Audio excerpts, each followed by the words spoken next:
அனைவருக்கும் வணக்கம். நான் திருத்தணி மாந்தோப்பு பராமரிப்பாளர் திரு ராஜமூர்த்தி ஐயாவோட அந்த திருத்தணி மாந்தோப்புக்கு வந்திருக்கேன். ஏற்கனவே குரு பஞ்சகவ்யம் நம்ம கொடுத்துருந்தோம். அதை அடிச்சிருக்காங்க. இப்போது என்ன பண்ணியிருக்காங்கன்னா 2வது டோஸு 3வது டோஸ் அவங்களே ப்ரிப்பேர் பண்ணி செஞ்சு அடிச்சிருக்காங்க. அதோட ஃபீட்பேக் வந்து ராஜமூர்த்தி ஐயா வந்து சொல்லுவார். சொல்லுங்க ஐயா. வணக்கம் ஐயா. அருள் பெருஞ்சோதி தனிப்பெருங்கருணை அருள் பெருஞ்சோதி. நாங்கள் இது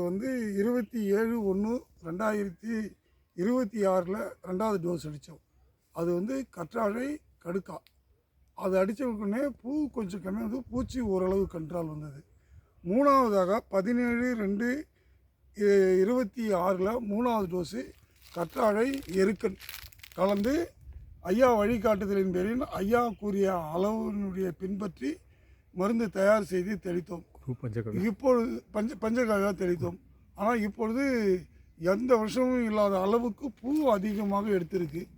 மற்றபடி அந்த பச்சை புழு கண்ட்ரோல் வந்திருக்கு. ஆனால் அந்த சார்வூஞ்சம் பூச்சி மட்டும் கண்ட்ரோலுக்கு வரலை. ஆனால் பூக்கும் தன்மை மிக மிக அதிகமாக இருக்கிறது.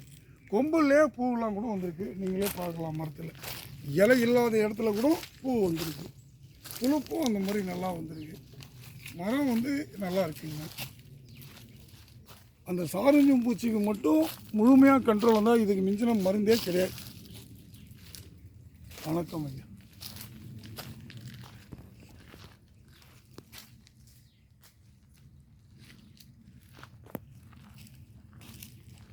இந்த ஆயில் ஊற்றுற மாதிரி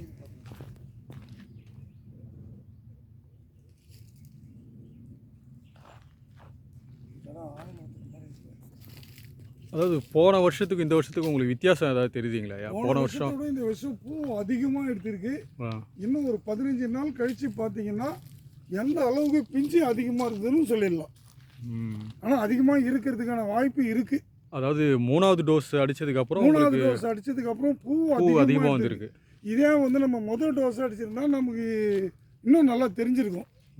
ஐயா சொன்னதுக்கப்புறம் தான் எருக்கையில சேர்த்து இப்போ அடிச்சிருக்கோம். இப்போ தான் நீங்கள் ரேஷியோவும் கரெக்டாக போட்டுருக்கீங்க இல்லையா? இந்த முறை மட்டும்தான் நாங்கள் ரேஷியோவும் கரெக்டாக போட்டோம். இதுக்கு முன்னாடி போட்டதில் ரேஷியோ எங்களுக்கு கரெக்டாக போடணும். அதாவது கற்றாழை சேர்க்கல ஒரு வாட்டி, கற்பூரவல்லி மட்டும்தான் அடிச்சிங்க. 2வது டோஸில் கற்றாழை கம்மியான அளவு கடுக்கா அதிகம்.